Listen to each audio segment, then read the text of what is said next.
Abantu abatalina ebibiina mwe bajjira bambalidde bannaabwe abasalawo okugenda mu lusika lwa NRM ekyankwanzi kuno nga kwogase n'okwambala emijoozi gy'ekibiina ekyo. Eno nsonga twagyogerako nnyo wano mu Paalamenti ate ntukiriziganya nga ababaka ba Paalamenti nti ebyokwegatta ku NRM tubigendeko mpola mpola kubanga amateeka tigakkiriza. They also go and meet and attend FDC meetings. They go with Kizza Besigye on electoral reforms. Have they been compromised? Should I say they're also compromised? I mean, they chose to go there and find good things there.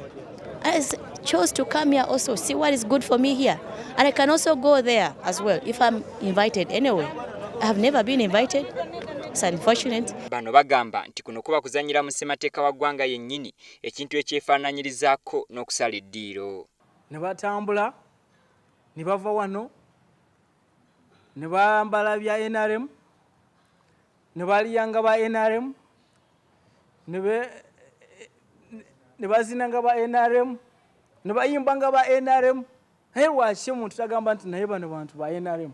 An invitation was extended to us, independent members of Parliament, not only me, but all actually. And so it's my choice to choose to come or not to come. But I chose to come. Why? One, the law does not bar me from associating with anybody. I have a right anyway to associate with whoever I want to associate with. And I'm here by association and I'm here on invitation. And two, you know that I've ever participated in NRM primaries. So that means that I have a definition somewhere in courts as to where I belong.